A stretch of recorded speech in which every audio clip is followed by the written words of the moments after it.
Okay, welcome everybody. Thank you for coming to the Wednesday night Shir, Field of Dreams, Halacha and Chassidus. So this, generally speaking, the Shir doesn't necessarily line up. We don't necessarily have the same topic for the Halacha and the Chassidus, but tonight we kind of do. So that's exciting. If you're not excited yet, you'll get excited. So, Field of Dreams. Let's start with the Halacha portion. We have a source sheet. I think there's enough, it seems like, or share a little bit. And the pasuk says in this week's parsha, "Vayetze Yitzchak lasuach basode." Yitzchak went out lasuach. We're going to try to see what that we generally say means to daven.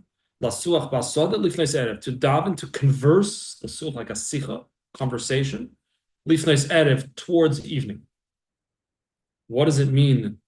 Lasuach. What does this word mean? It's kind of an unusual word. Prayer would be lispalo. Speak would be amira or dibur or something else. What is lasuach? What does that mean? It's a little bit of an unusual word.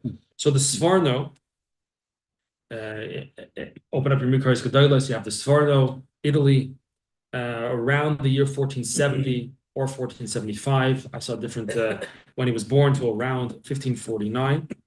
So the Sforno writes, Vayitze Yitzchak lasuach. What happened over here? What's he doing? So it says the Sforno, Nota mina derech. He went off the beaten path, so to speak, off the regular path. Why? What was his intentions? To pour out his conversation, to converse with Hashem, to pour out his soul to Hashem in the field. Why in the field? Says the Sforno, that people, passers-by, shouldn't interrupt him, shouldn't disrupt his focus on tefillah. Even though he already davened, he davened elsewhere, fine. Okay, fine. Not relevant for our conversation today. Fine. So what does it mean, lasuach? To have a sicha, to have a conversation. That's what it means, according to the Sforno. Why did he go off the road, off the path? Why did he go to the fields? Because if I'm in the field, nobody's going to bother me. Very simple. You ever try to do something and everybody's trying to talk to you, trying to bother you? Okay, so let me get away from that, and then I will be able to focus on my conversation, my tefillah with Hashem. That is the Sforno. Source number 3, the Ibn Ezra. He is from before the Sforno. He lived around the year 1090 or so. Also, different dates seem to be given as to when he actually lived. But let's just say, for the sake of simplicity, roughly 1090 to 1165, roughly, in Spain, the Ibn Ezra. Source number 3, the Ibn Ezra, lasuach laleches bein hasichim, to go out amongst the sichim. What are sichim? Source number 4, last week's parsha, and we landed on Yontif, on Rosh Hashanah. Tachas achad hasichim, under one of the trees. So he went out to go in the trees. That's what he did. Some say maybe he was doing, he was contemplating his bonanus or his boidadus, depending if you're Chabad or Breslov or where you're holding exactly. But that's what it means. He went to go out in the trees. What did he do in the trees? Contemplated, he thought, he spoke to Hashem, etc. Keep that in mind. We're going to come back to this. Says the Gemara Baruch, source number 5. The Gemara Baruch says, quotes our pause, Yitzchak went out to the field to converse, to pray. Lifnei erev, towards evening. Ve'ein sicha ela tefillah. Sicha, conversation, means tefillah. Again, to talk is not sicha. So sicha, says the Gemara, implies or indicates prayer. Then the Gemara continues. Yitzchak tiken tefillas mincha. As we know, this is actually the mincha prayer, right? Avram established Shachris. Yaakov Avinu established Ma'ariv. Of course, they say, of course, he established Ma'ariv. That's right, by dinner time, because you would also make Ma'ariv if you had 12 kids at home. You need to get out of the house. But and Yitzchak, our hero for today, established Mincha. That's what happened right here. Lifnois Erev. What's Lifnois Erev? Turning toward, perhaps maybe we'll translate it, turning towards the Erev. Meaning not yet the Erev, not yet the evening. So it's not Ma'ariv, it's Mincha. When's Mincha? Lifnois Erev, when the evening is approaching, but not yet the evening. That's Mincha. And that the prayer for the poor person, he pours out his sicha to Hashem. It's a pasuk in Tilim. We saw that quoted by the Sforno as well. Lishmech sicha. So sicha is tefillah. When does it happen? By Yitzchak, it happens lifnei erev. When's that? Afternoon. Good. Now, because I have this perhaps unhealthy habit of trying to get everything to fit on one page, so I went out of order now. We're going to skip. Now, see the next source, the Mishnah Berurah, that's number 8. We just did number 5, the Gemara Brachos. And then the next source on the page is number 9. We're going to come back to it. Flip your page. Source number 6, Shulchan Aruch. Our very beloved Shulchan Aruch. We're always learning Halacha here. And when it comes down to Halacha, we always want to know, Tachlis. What does the Shulchan Aruch say? At the end of the day, you could have all sorts of theories and whatever it may be, but you need to know what does the Shulchan Aruch actually say. So this is Siman Tzadik, which is convenient because Rabbi Yosef Kara was a Tzadik. But in any event, it's Siman Tzadik 90, which is Hilchos Tefillah. And he says as follows. It's 2 pieces cut here on the source sheet, just because that's the way it appears on the page of the Shulchan Aruch. So when I copied and pasted it from Eitzar HaChacham, this is the way it appears. So Siman Tzadik, and there's a hey. You see the hey on the top section over here? A hey in the middle of the page? That's if hey. Halacha hey over here. It says as follows. I'm going to read the line, then it's going to skip to the next little image over here in the middle of the page also. Yeah, you with me? Lo yispal b'mokim porutz. One should not pray in a mokim porutz, in an open place. Kemoi, such as basada in a field. Why not? Mipnei, because. Skip to the next little section. If you're in a place that's tznius, that's more modest, out of the open. Who davens out in the open? You don't daven in the open. You daven a little bit more humility in your home, in a closed place, in a more modest arena. You don't pray in the middle of the street. You pray in the middle of the street. So don't pray in a field, says the Shulchan Aruch. When you're in a more modest place, then you have Eimas HaMelech. You have the fear of the king is more readily upon you. And you're going to have more of a broken heart. You're going to feel more contrite and ready and open to pray and open your heart to Hashem. Who prayed in the field? Yitzchak. Comes Joseph Karo, says, don't pray in the field.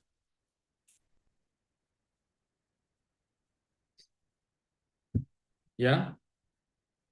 Okay, let's take a look. Source number 7. We're going to come back to source number 6 as well, God willing. Source number 7 is the Tur, also section 90. So we're going back in time now. We went from the Shulchan Aruch. We are retracing our steps, going back in time to the Tur. The Tur says right in the middle, right in the middle, same exact thing. Don't daven in a mokum porutz, in an open place, such as a field. Now, on the right column, I snipped off the part of the image, but the right column is the Bach. The left column is the Beis Yosef. Do we have time for both of them? I don't know. Let's try and see what happens. The right column is the Bach. See where it says there's a little dalet? It says Leis Palo. So the Bach is on one margin of the copy of the Tur, and the Beis Yosef is on the other margin, right? You open up a Tur, you have like this. Here's the Tur. That's the Tur in the middle, of course. That's the Tur in the middle, just like a Shulchan Aruch. And here is the Bach, which is the Bayis Chodash. And here on the inside of the page is the Beis Yosef. So that's what we're looking at now. So the Bach was Rabbi Yoel Stirchis. He was the father-in-law of the Taz, who is in many areas in Shulchan Aruch, on the page of the Shulchan Aruch. And we mentioned before that the Taz took his father-in-law, the Bach, to a Din Torah. But maybe one day we'll get to that. Now I'll just keep mentioning it until eventually we'll get to the story. But in the meantime, the Bach was one of the greatest poskim. He was born 1561 till 1640 in Poland. He says as follows: don't pray in an open place such as a field. That's where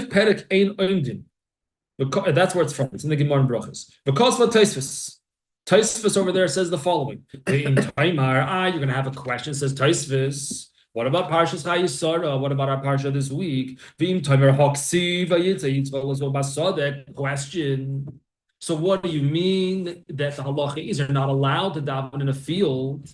Yitzchak Avinu, who I'm pretty sure we're okay with Yitzchak Avinu. We could emulate what he did. He davened in a field. If it's good enough for Yitzchak, why is it not good enough for me? That's the question that Tosfos asks. The Yeshleimer comes the Bach and says, I'll tell you. I'm going to try to straighten this out for you a little bit. The Yeshleimer, the Hosam Eide Behar Maria, Givaldik. Where was that so? Where was the field he went to? wasn't just some random field. That field was Har HaMoriah, the Temple Mount, Mount Moriah, aka the Temple Mount, right? That is this. That is to say, Shenikra b'Shem Soda.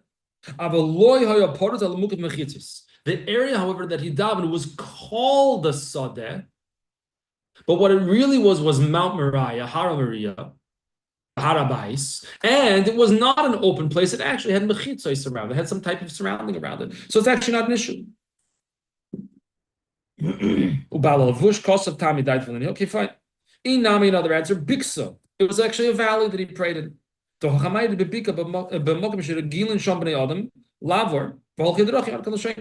it was a valley where people were, so he was in a place that people would pass by. So he went up to the valley. Nira. So what is going on over here?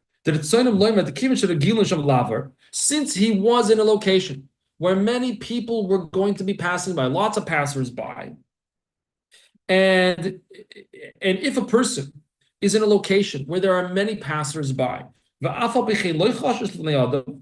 you're like, that's fine. I don't care if there's lots of people around me. All the passers-by, like Grand Central Station, I don't mind. I could pray right here. What does that indicate? Says the Bach.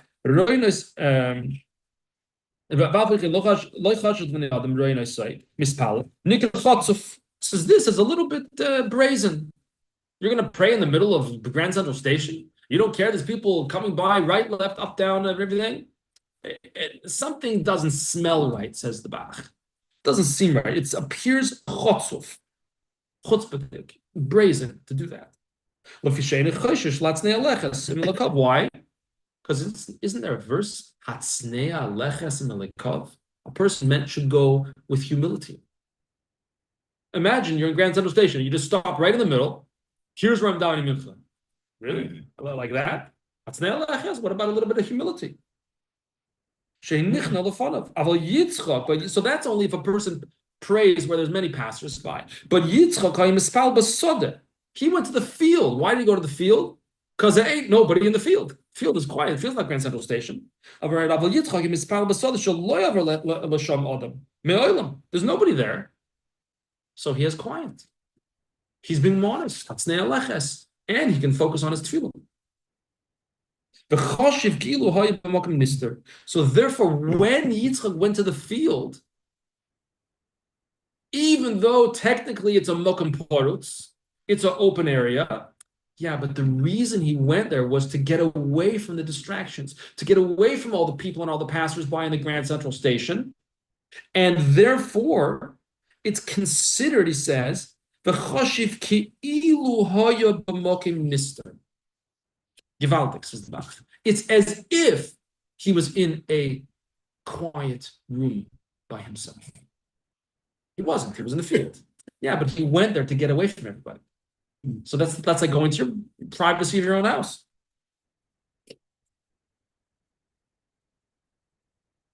Now, we didn't read the Beis Yosef yet, but he's now going to quote the Beis Yosef, who lived.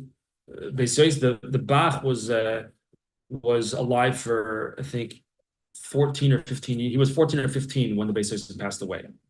But I don't think they met. Yeah. Why would the Shulchan Aruch use the example of the Sadeh if that could be thought of as like a place that really you could be going to? Like he should have used like a street or something busy. We'll get there maybe. It's a good question. So now the Bach is going to quote the Beis Yosef, even though we didn't read the Beis Yosef yet, but we'll go for it anyway.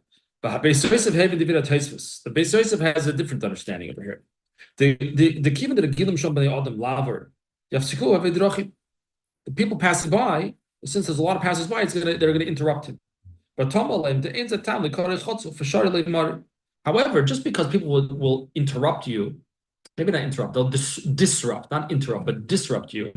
That makes you chutzpahdik. It's not chutzpahdik. It's just you won't have the best tefillah. That's not a reason to call a person a chutzpah. Chutzpah is a strong word. You're a chutzpanyak. Whoa, that's intense. So it says the Beis Yosef, no, it's not that bad. It's not appropriate to daven in the field, but it doesn't make you a chutzpanyak. Says the Bach, another answer. The Yitzchak was not praying in an open place, even though it says he went to a field. Go back to source 3 to the Ibn Ezra. Ibn Ezra says, where did he daven? In the trees. He didn't daven in an open field. He davened. He went into the forest. Okay, maybe there's some trees in the field, but he went amongst the trees. So he wasn't in a mokum porous. It's another answer. The Yitzchak lo mispal mokum porous on the second last line. He was praying amongst the trees. Like the Ibn Ezra teaches the word lasuach is takas achad asichim in the trees. So that's not an open place. So there's nothing wrong with Yitzchak davening in the field. You just didn't know what the field was. The field was actually trees. It's okay? You don't have a word for forest or woods? Yar typically is the forest. So he didn't go to the forest. Okay. It wasn't in a forest. He was in with a couple trees. Just like we read in source number 4. There were some trees. Who says that he was in Mount Delaware? He was not in the center at all. No, it was on the mountain, but they call it the Sadeh. Call this right. Thank you. Right. Again, it's different answers. One is that it was called a soda, it wasn't actually a soda. One is that anyway it had mechitzas around it. And now we're saying no, it went to stand amongst a bunch of trees, which is also not a mokum porous. That's why it says lasuach. That's why the Torah doesn't use the usual word for pray, lispala, tefillah. It says lasuach. Why? Says the Bach, loshana miyuchad tefillah. It doesn't say loshana miyuchad tefillah. El omer lasuach demashmer namish ispal ben asichim. That it's tefillah, but it's tefillah amongst the trees, and that's totally acceptable. That's not a mokum porous. 1 second. Ben asichim mistater beineim b'shas tefillah, I think is the next word. Oh, we don't have it over there. Okay, I didn't include. There's only one more word in the Bach, which is the next page of the Shulchan Aruch. I didn't copy it, and that one word is tefillah. Ben asichim mistater beineim b'shas tefillah. So he davened in a sadeh, but lasuach Ibn Ezra means trees. So he wasn't actually in an open place. He was in a place we went to, not a forest, but there were a couple of trees, and he went up there, and maybe he went facing the tree or between a couple, whatever. So it's not a problem. Yeah, question or comment? Yeah, so we're coming up with all of this. Oh, it's between the trees, and it's really the Har Bayis, not the Sadeh. Yeah. All of these things. Why can't we just have a simple answer that when we become someone like a Yitzchak, we could daven in the Sadeh? Just something very simple. And since we're not, that's why we can't. But it's no stira with the fact that Yitzchak did it. Well, and then you don't have to come up with this interpretation. It's not a Sadeh. It's not a this. It's a Zitha. okay, it's an interesting question. Okay, I hear. So I don't know the answer to this, but it could be that number one, you're right. That's number one. When we're like a Yitzchak, you could do you could do a lot of things if you're a Yitzchak. That's number one. But number two, why do we call them avos? Father, shkoyach. Why? Why do we call them the avos and the imahos? For what? Because a father bequeaths to his children what he has. A child, vice versa, inherits from his father qualities, whether you like it or not, right? You inherit qualities from your father and your mother, obviously. So the only place we have to turn to learn what to do and how to do it is the avos, is the Torah. We look in the Torah. Yidden wants to know what to do. What do? You look in the Torah. You see, what does it say? So Yitzchak said, Yitzchak went to down in the field. Okay, good, I'm also going to down in the field. So therefore, the Meforshim, the poskim are trying to they're trying to give an explanation. How did he daven in the field? If it's straight up not good for him, good for me, so tell me that. And in a certain way, you're right. If Yitzchak would daven in the field, I'm personally, I don't know about you, I'm okay with that. I'm sure Yitzchak knows the pshat in the Shulchan Aruch and could say good pshat. Why is allowed to daven in the field? That being said, I need to understand. Am I supposed to daven in the field like Yitzchak? So here we're having explanations. That wasn't really a field. It was trees. It was this. It was that. I don't know if that makes your question better or worse, but that's what I have to say about it. So when you said avos, just it got me thinking about something. I didn't want to do that. I'm sorry. That's dangerous. Sorry about that. It's very dangerous. Yeah. Actually. Okay. So if you think about it, Yitzhak had two sons. One was a man of tents and one was a man of the fields. I don't know what that means exactly, but So I was thinking about giving a shir next week about Esav's question, right? The man in the field. It says he knew how to hunt, he knew how to trap. It says, Rashi says, what do you mean he knew how to trap? Shkoyach. He went and got, like, he knew how to trap an animal. Didn't everybody do that? So Rashi says, no. It means he knew how to trap his father, people. He trapped women. He also knew how to trap his father with words. He asked him questions like, Tati, how do you take meiser on salt? He asked him like I'm so smart, I'm so frum. I have some salt. How do you give meiser? I was thinking about giving you a shit about that next week. Maybe we'll get there. But anyway, did I dodge the bullet or?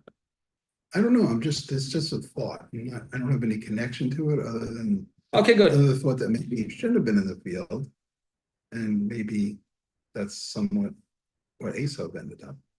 I hear. Let's skip the Beis Yosef for now. Not because God forbid we don't like the Beis Yosef. We're going to skip the Beis Yosef for now, and maybe we're not going to read the Magen Avram for now because I do want to get to the Mimer as well, God willing.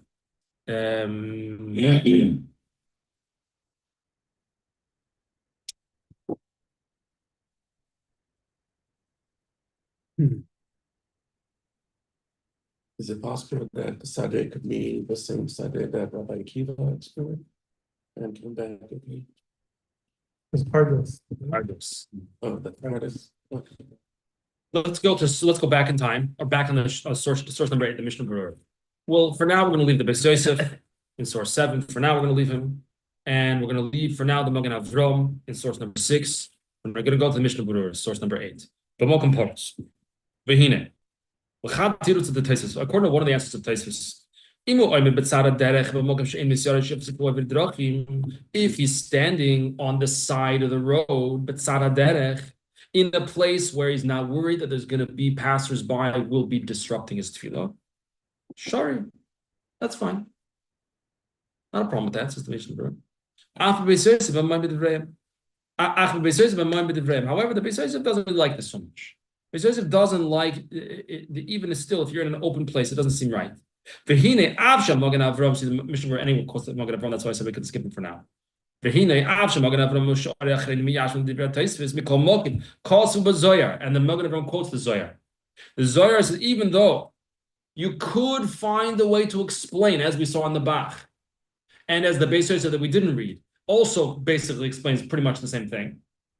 Even though you could find a way how it is permissible to daven in a field, like if there's nobody there, nobody's going to bother you.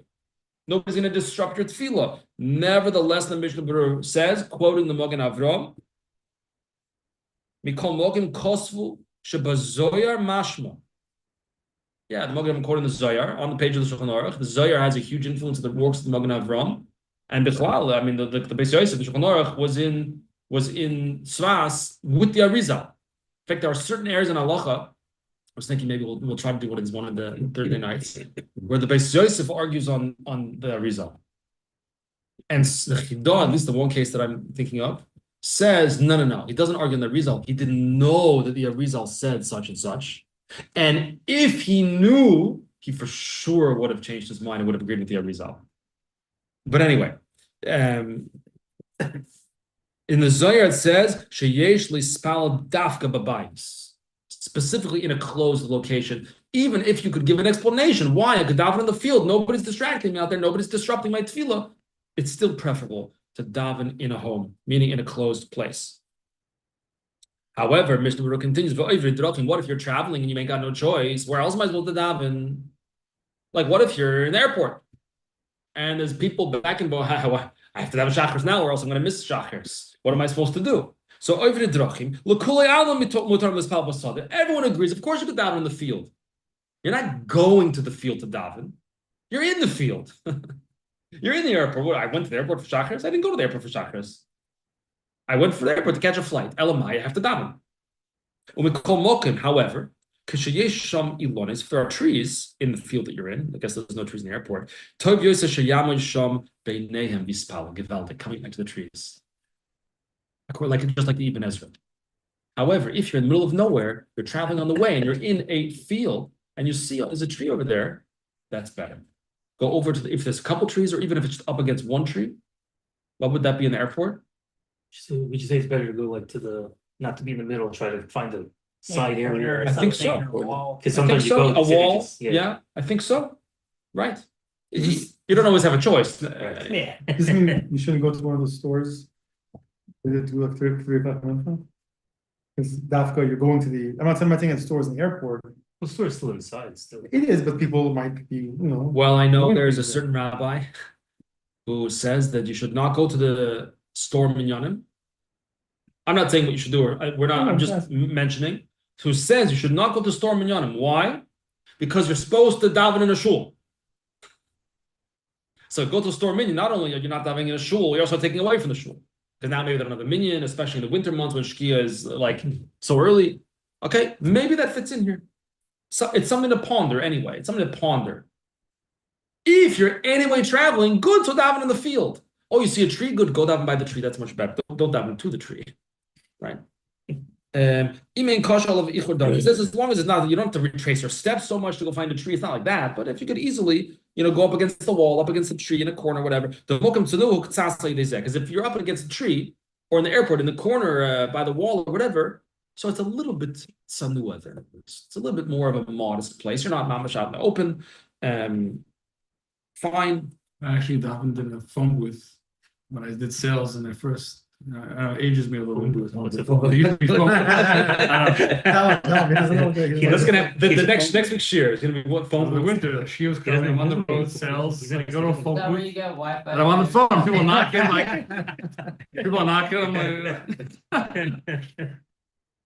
That the next Mishnah Brewer is also I included it on the page. It's a very short little vart. So we'll just read the Mishnah Brewer. You see cut your base. However, if you are in a place that's surrounded with a wall, even though it doesn't have a roof on top of it, that's also okay. So we're not going to go crazy about the house idea. If you can go into a place that's a little bit more contained, like sometimes you go to a park, right? And maybe they make a nice barbecue. Maybe not today, maybe in the summer, nice barbecue. And it's a big open field. And you're with some friends. Oh, guys, let's dive in the middle. Should you dive in the middle of the field? If there's no Preferably not. If there's nowhere else, Yeah. fine. But preferably not. Sometimes, you go to the public park, whatever, and there's like a patio, concrete area, and on top of it, here, this is the opposite of what Mishnah says. I'm saying they have like a roof for the rain, but there's no walls around it. No. It's something. Gazebo. The Mishnah verse is the opposite here. It's like a gazebo, right? Mishnah verse is the opposite. It's surrounded by mechitzas, but no roof. Okay, no, but so whatever you could do up against the trees. So if you're in the middle of the field and there's no gazebo or whatever, good. So go stay near the trees. It's something. And let's conclude, last but not least, with the Alter Rebbe Shulchan Aruch, also the same siman, source number 9, Sifhei. Lois pala ela b'bayis. You should only daven in a home. Home doesn't mean daven at home, right? It means You gotta be careful how you say that. yeah, exactly. I don't want to be caught out of context. I learned to daven at home. No. Yeah. Nor should you daven in a mokum porutz, an open place such as a field. Unless you're traveling. So the Alter Rebbe puts it all together. Unless you're traveling. Why? Because when you are in a more modest place rather than out in the open, you have more of a sense of, let's translate now, Emas HaMelech as reverence. Reverence. A little more gravitas. It's a good word, no? And so it's more appropriate for tefillah. Nature humbly because that's creation. Yeah, that's also an excellent point. It's also an excellent point. Nature can and does, I think, humble many people for sure. There's an idea, however, of what we mentioned before, right? We quoted before, that that you should walk with a humility.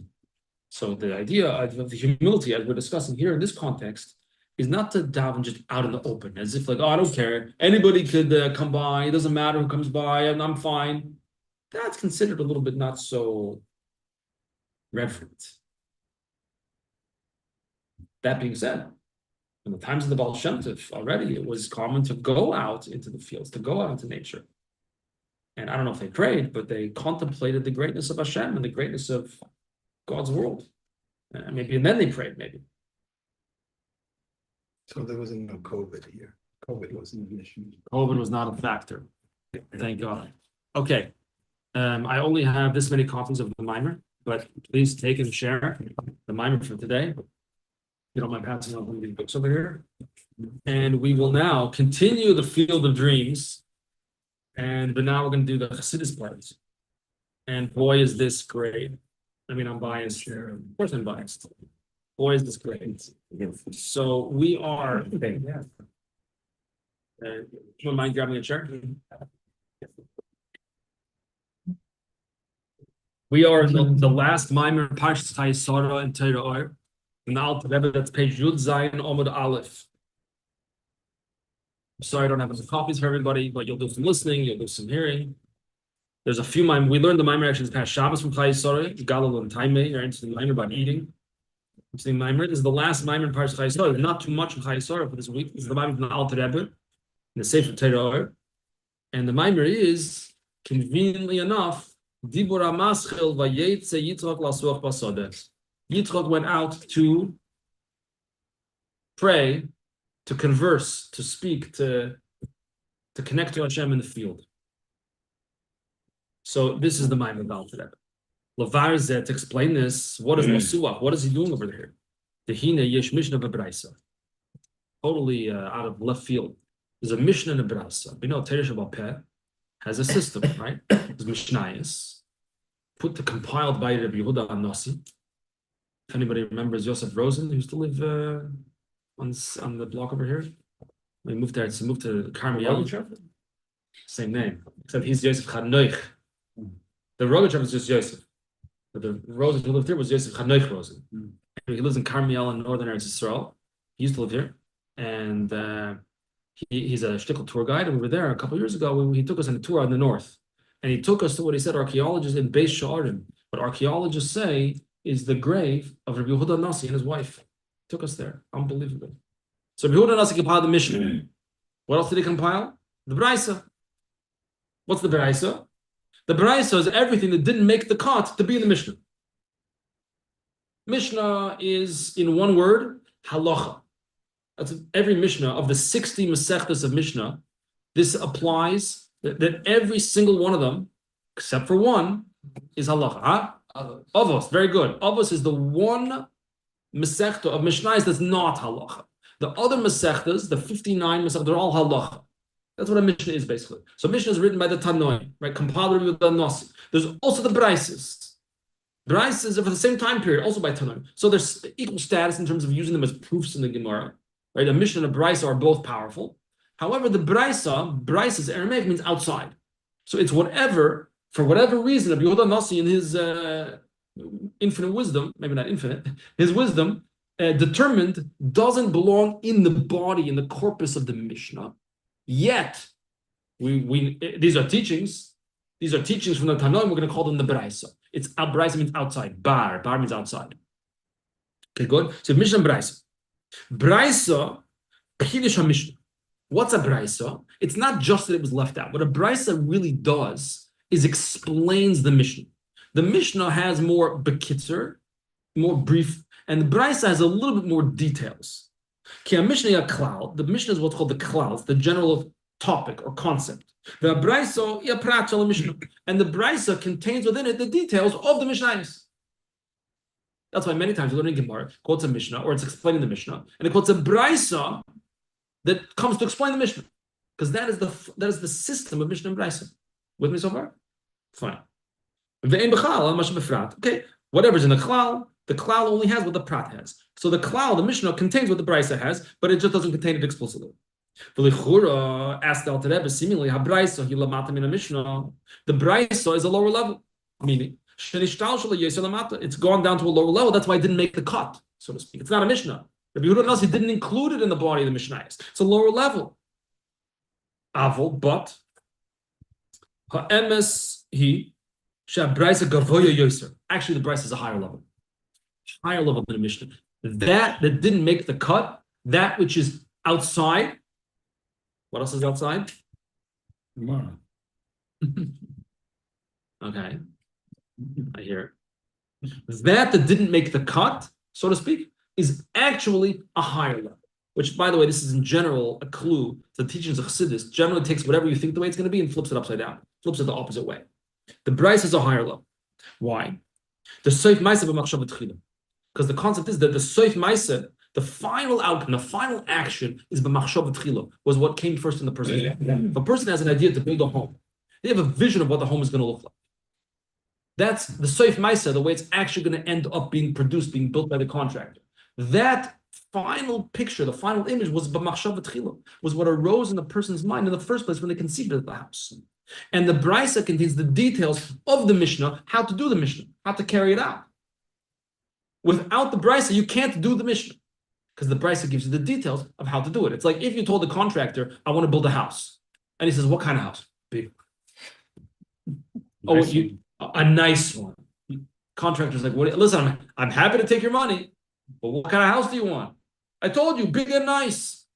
No, you need a Brisa. This kind of style, that kind of style, this many rooms, that many bathrooms. You need the details. That's the Brisa. So you can't really fulfill the Mishnah without the Brisa. Now the Torah, he says, general concept, has descended below from God's abode, if you will, even into Dvar Sheker, even into lies, to falsehood. What does it mean? For example, famous Mishnah, two people grab onto a talus. Each one says it's mine. Someone's lying. So the Torah even addresses and enters the world of falsehood, the world of lies.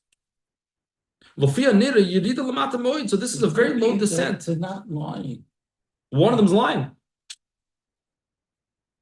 They see a talus on the floor and they both run over and grab it at the same time. So he says, I picked it up. He says, but it could be that they at the same time they did pick it up. Fine. So we'll take other cases where the one person's lying. The Torah addresses it. One is wrong. One of them is wrong. No, even there, when somebody grabs it, there is one guy is wrong. Right. But he visually sees it, he sees that one took it. Okay, either way, even if you're right, which I'm sure in some cases you may be right, nevertheless, the Torah for sure addresses cases when people are lying. And the Torah has a way how to address that case. The two guys come to the basement, one guy's lying. Unfortunately, not to people like us, but it happens to some people. So he said, no, Khalil. This is a great descent. The Torah, God's wisdom, should have to enter the world of sheker, the world of falsehood, lying, or let's be more generous, mistakes. Yeah. We call Malcolm Gavoya. Yes, but it's actually very high. It's like the mashal he gives of a test tube. Whatever goes in first, comes out last. So whatever goes in first is the highest thing, but that comes out last. In fact, like us, we are the last people, the last thing to be created. We're the last, but we're the highest level. We are the ones who are mashlim the bria. We complete creation. That's why Rosh Hashanah is not the day the world was created. Rosh Hashanah is the day we were created. Rosh Hashanah is the sixth day of creation. So that's why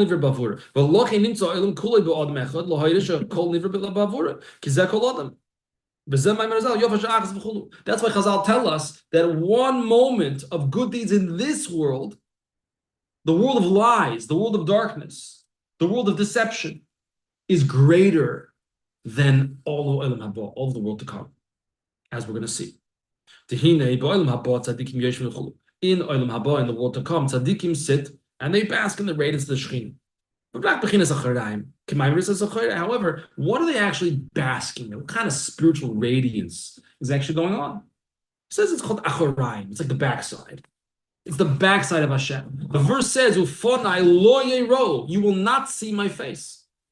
So what are they basking in Gan Eden? The backside. Shkoyach. What's so great about that? The pleasure. What does it mean, the backside? This is going to be a little bit. Why did they have to see pointed. that? It's going to be a little. Not living. Who's not living? People in Gan Eden. What's more alive than someone in Gan Eden? So what is achar? What's the backside? It says the backside is, this is going to be a little bit pointed, maybe, is the pleasure we get when we serve Hashem. The gishmak. That's the backside. The fanai, the face, the front to front relation, we can't grasp. The verse says, a man will not be able to see me and live. What we're going to explain what it means. So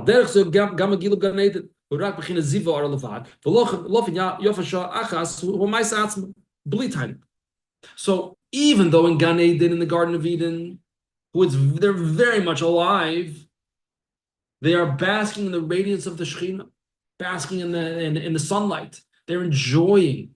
They're having tremendous spiritual tainug, spiritual pleasure. And in this world, what are we doing? Just wrapping tefillin. Just putting a coin in the pushka. Exactly. Exactly, says the Alter Rebbe. All the pleasure, the spiritual delight, that we can't even imagine how pleasurable that is. It's greater than the greatest pleasure. It's much greater than that. The greatest pleasure that we can imagine. All of that is the backside. Serving Hashem with pleasure is not what it's about. Enjoying avodas Hashem, is not what it's about. That's what he says.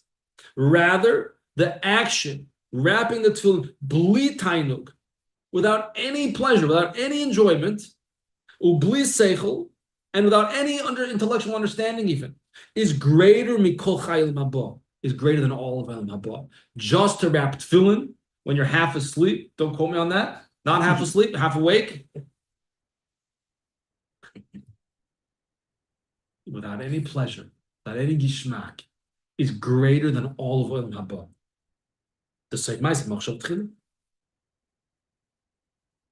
The purpose is not to enjoy. It's not the purpose. I hope we enjoy. I hope we're happy, but that ain't the purpose.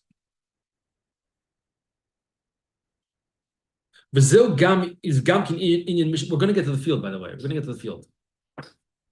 We'll get to it. Yeah, good. But that's because Hashem says so. Not because I want to be besimcha. Because Hashem says you have to be besimcha. We're going to continue this. 1 second. Does he say the thing I'm thinking of right now? 1 second. Okay, we'll keep reading it. Yeah. Okay, I'm skipping ahead in my own brain to the 15 lines from now.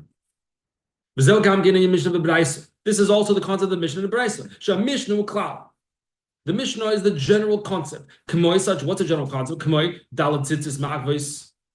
tzitzis each. You have to have all 4. You can't have 3.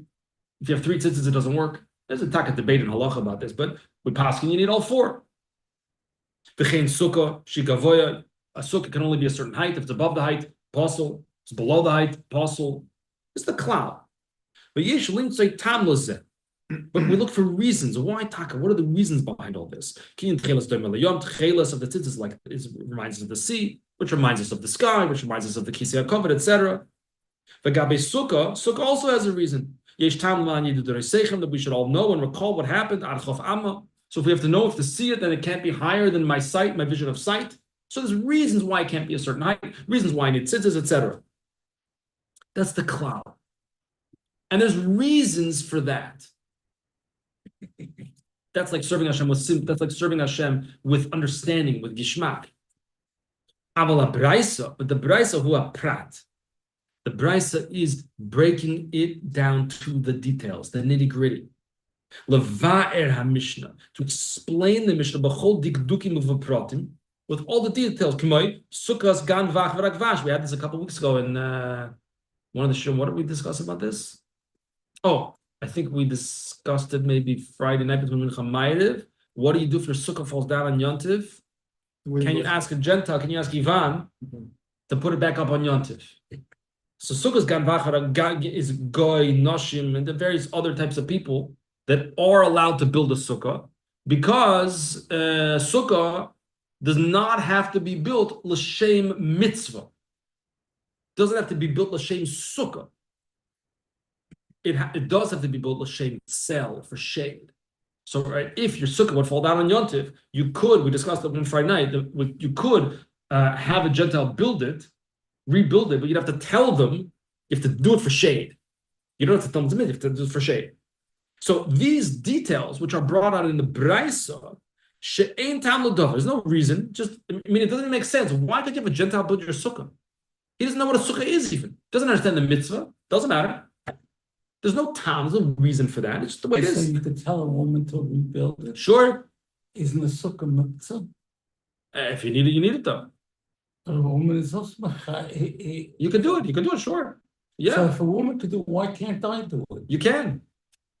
It's better to have a Gentile. The best thing is to have a Gentile do Then I it. understand. Best to have a Gentile do it. The point is not of a woman on Yant. The point is if a woman builds a sukkah before Yant. You gotta, I understand. Look, I said, that's it. let's see what you were talking about. A woman's not mechuyev in it because it's mitzvah saseh.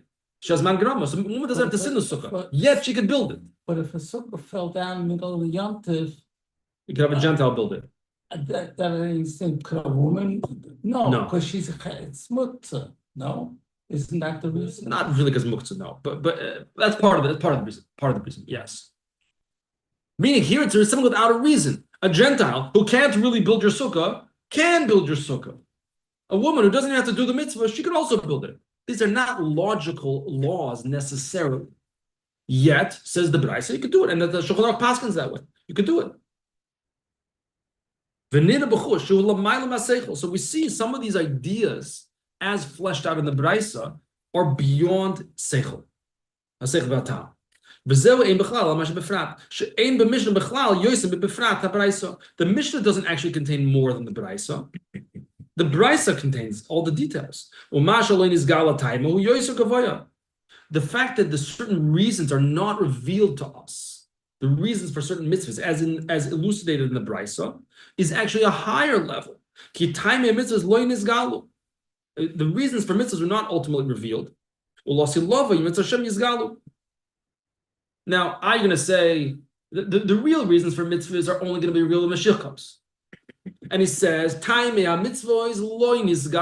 reasons for the mitzvahs are not revealed. You're going to say, what are you talking about? In many places in Gemara, it says the reasons. It says, that Rabbi Shimon was known that he darshaned the reasons from the psukim. Meaning, what does that mean, the reasons? Shadona shema shenemar b'posuk tamal shel davar lo zeu ikir. The Shimon was saying that when the pasuk gives you a reason for a mitzvah, that's not the real reason. It's a reason. There's even a deeper reason that's beyond the reason that the Torah states. Nimtza. So it comes out from all this. What's the point? Nimtza. Shebemitzvah she'ein masik botam. A mitzvah where we don't grasp the reason of why we're doing it. Who yoiser gavoya is actually a higher level. Again, this is a little bit counterintuitive, especially what we're taught in many yeshivas growing up. A mitzvah in which we do not grasp the reason is greater. When I don't get the reason, yeah, exactly. But now we're saying all those mitzvahs are in that sense greater. And when I do understand the reason, when I do have a gishmak, a tainug, a pleasure in the mitzvah, that's just the backside. That ain't nothing to write home about. It's not like people think. Here's these lines need to be underlined. People think that the main thing in serving Hashem is your heart. That you serve Hashem and you serve Hashem with hislavus, with a passion in it. People think that's the ikr. Says the Alter Rebbe, that is not the truth. Straight to the point. That is not the truth. Serving Hashem with passion and excitement is not the real. That's not what it's about. Rak ikr hu'amaisa. The main thing is the getting it done. Just do it. Nike. They had a brilliant marketing. Hu'amaisa bli tainu. Just do it without pleasure. That is the ikr. If I'm not supposed to have a heart, why do I have one? Maybe I should be like the tin can man, no heart. Or like the famous case in Europe, they shechted a chicken and they found the chicken had no heart. It was a whole shiloh, the Chacham Tzvi and others, is the chicken kosher? So maybe if Hashem doesn't want my heart, maybe what did he give me one for? If does Hashem b'simcha. So the Alter Rebbe says, v'halev, the heart that I'm given by Hashem, einoi ki'im siyua. It's just to give me an assist. It's to help me. Bechinas gadpin. It's like wings. What are wings? A bird has wings, right? Can a bird live without wings? Yeah, why not? I mean, I don't know how long, whatever. I'm not an ornithologist. A bird can live without wings. That was the first time I ever used that word in casual conversation.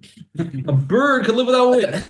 Elamai, what's it missing if it doesn't have? It's alive, right? Still a bird. What is a bird missing if it doesn't have wings? Being a bird. Being a bird. It's not a bird anymore. Still a bird. What's it missing? Flight. Or what it's missing is its single most defining quality, to be able to soar. So could you do a mitzvah without your heart? Yeah, 100%. Should you do it without your heart? Yeah, 100% you should. But Hashem says, no, you got to have a heart too. But the heart is not the ikr. The heart is the wings. The heart's not the bird. The heart is what allows you to do what a mitzvah is meant to do, which is to soar on high. But don't get confused and think that the wings are the bird. Don't think that jumping up and down and being all excited is Yiddishkeit. That's not Yiddishkeit. Yiddishkeit is practical deed. Yiddishkeit is doing the mitzvahs. Yiddishkeit is not excitement. So why do people jump around by davening? Because they didn't learn this mimer. By the way, just to be fair, the Alter Rebbe was known, he bounced all over the place during davening. He would mamish roll on the floor during tefillah. He couldn't contain himself. His son, Gotta pad the walls, no? Yeah. His son, the Mittler Rebbe, was the opposite. His son was sehr still. His son didn't move a millimeter during tefillah. Mamish the opposite. So if you're the Alter Rebbe, you asked before, but what if you're Yitzchak? If you're the Alter Rebbe, okay, so roll on the floor and you're in an ecstatic devotion to HaKadosh Baruch Hu, fine. Most of us, okay. I don't know. It's like the Bacha in Yeshiva. The new Bacha comes to Yeshiva, and he's a real davener. Givaldi, he's a real davener. And the other Bachim are talking like, there's no way this guy davens like this. He davened long Shemini yesterday and the long davening. There's no way this guy's for real. No way he's for real. So the Bachim decide they're going to go figure this one out. So one of the Bachim, the guy's in the middle of a Shemini yesterday, Mamish, Givaldi, Shemini yesterday. One Bachim goes over to him behind, pinches him on the tuchis. No reaction. All the Bachim, they reconvene, they huddle. Wow, maybe he's for real. Maybe he really is on a high madrega. Maybe another Bachim, nah, can't be. I'm gonna try again. So goes again behind the wind, pinches him on the tuchis. The guy turns around. I felt the first time too, he says. Okay. So the ikr the Alter Rebbe is telling us is not rolling around on the floor. That's not the ikr. The ikr is not jumping up and down. You want to jump up and down and be excited? Good, fine. But don't come and tell me that that's Yiddishkeit. Yiddishkeit is the mitzvahs. Olam haba, good, so go to Olam haba. Olam haba is the excitement, is the passion, is the tainug, is the pleasure.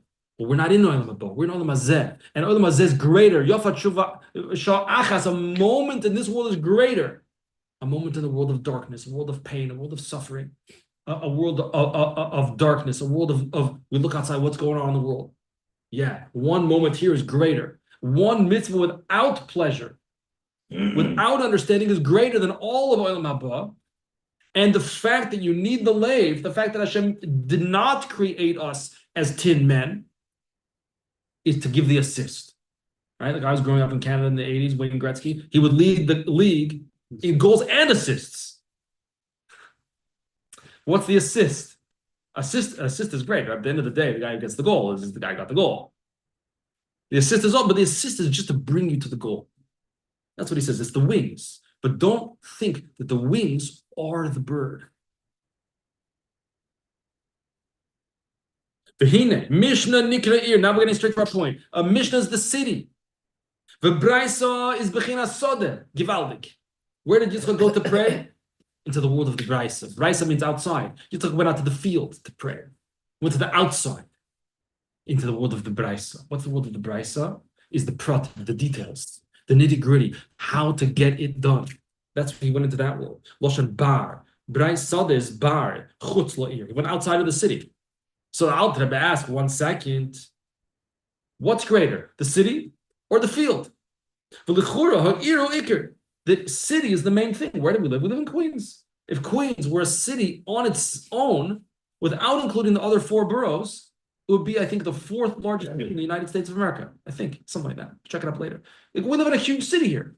The Iker is the city. City is where we live. What's the field? The field, you go for a vacation, you go for a trip, and then you come back to the city, come back to your home. So the city is the Iker. Shadarim ba b'nei Adam. People live in the city. They don't live in the field. But where do we get our food from? Don't say seasons. Where do we get our food from? Field. From the field. So we get our sustenance. We are kept alive, not by the city, but by the field, the outside, the braisa, the nitty-gritty details. Who enlivens us, those of us who live in the city? Hasodeh, the field, that's where you get the food from. So to the braisa is what gives life to the Mishnah.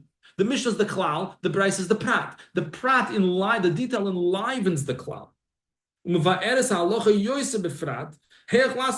the braisa explains to us how to do it. And that's the ikar. The ikar is what we're doing and how to do it. Says the Tanoim were mavali oilam, is destroy the world. Why? Anyone who paskins, moidim, you give instruction. If you paskin from a Mishnah, you destroy the world. Paskin from the Mishnah destroys the world? Really? Yeah, because you don't have the Bryce. And the Bryce gives you all the details of how to do it. So you can't paskin if you don't know the details. Coming back full circle now to our halacha topic and our Hasidic topic, field of dreams. He went out lasuach. What does it mean lasuach? Huloshan dibur v'sicha. And now we're going to have, we said, what did we say in the halacha class? It means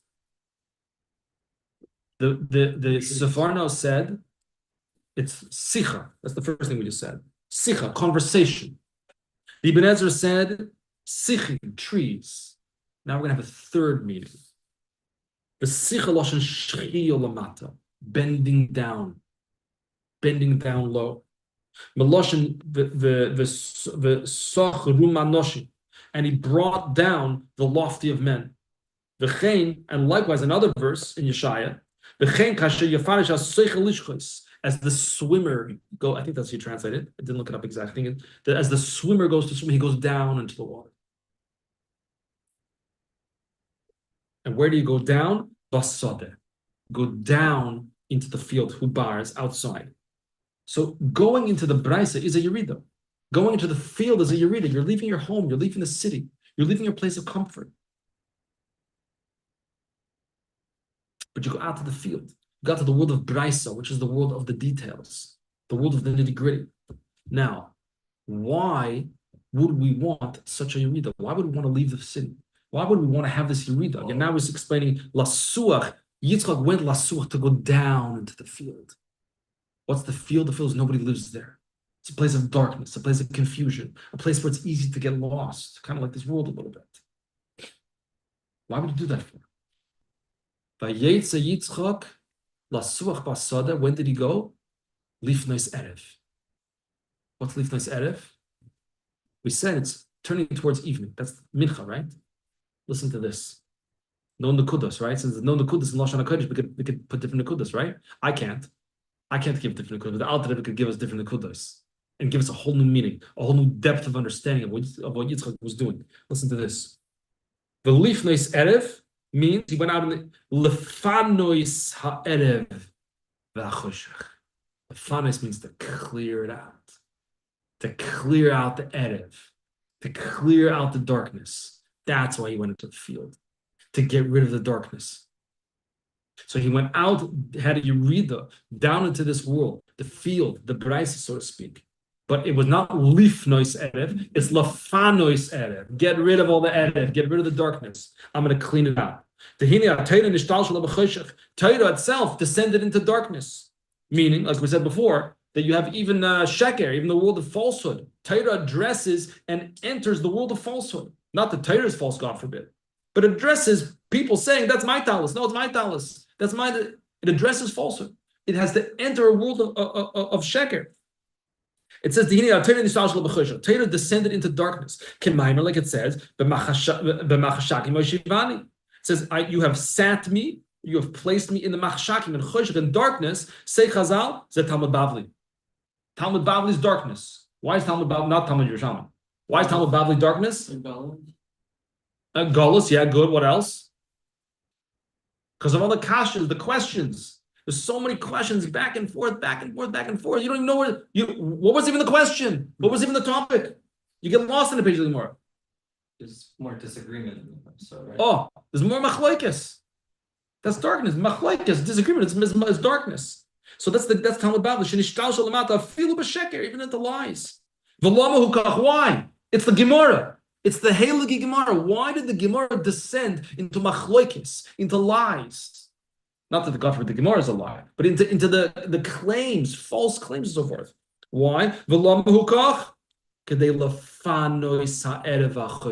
To clean up this place. To lafanis means to remove the darkness. Towards evening, if you want to clean out a place, you want to empty out a place, you got to go into the place. You want to clean out your apartment, you got to go into the apartment. However, but don't get stuck there. Just like we said before, that we need wings, we want wings, we have a heart, we need a heart. But don't get stuck in the heart thinking that that's the tachlis of Yiddishkeit, to jump up and down. That's the purpose. That's not the purpose. Purpose is to do the mitzvahs. So too, when we enter the field, don't get stuck in the field. Enter the field knowing it's lifnois erev. Read it, lefanois erev, to clean out the darkness. So to transform to transform darkness to light. That's what learning Torah, learning Bavli with all the machlokes. What am I trying to do? I'm trying to swim through it. I'm trying to get through the machlokes to figure out what's the halacha. What do we actually do? Push away the choshech. Trying to get away from all the claims and questions and machlokes that are obscuring what the halacha actually is. And to find the truth. What is the truth of Torah? It's what Hashem. It's the Hashem's will of Hashem. That's what it means that Yitzchak went out to the field. He went not just to pray. That's the halacha section we learned. Don't pray in the field. Yitzchak went to the field because he knew why he was going there. He was going lifnes erev, lafanois erev, to clean out, to remove the darkness. That's why he was going there. To clean out, to remove the darkness, that specifically Yitzchak can do that. Specifically, Yitzchak is tasked with that. Which is reverence and awe for Hashem. We're already a number of minutes over, but I wanted to finish the mimer, so here we are. A person says, I only have Torah. Newsflash, he doesn't even have Torah. Such a person remains in dark. That it says that the person who is involved in the darkness, but in the darkness, Sisrei is hidden within the darkness, is the light. So within the machlokes of Bavli, within the darkness of Talmud Bavli, is found the emes. You just have to find it. That's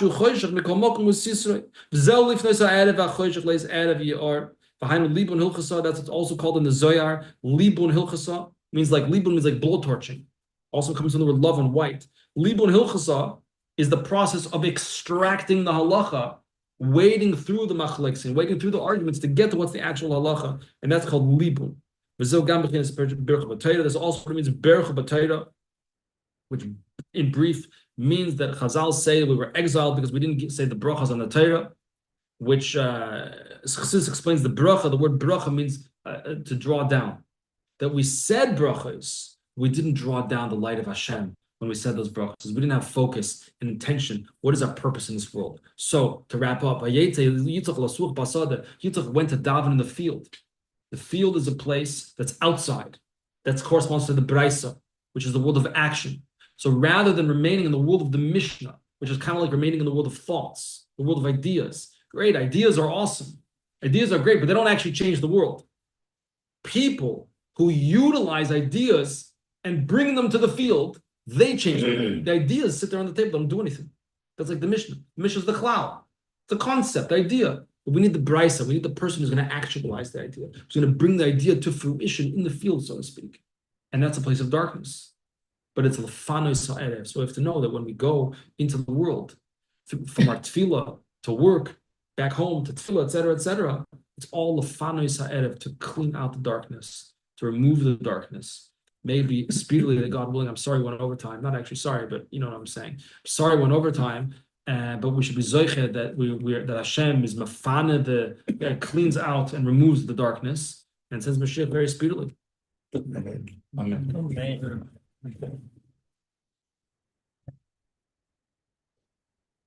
A little bit too quick at the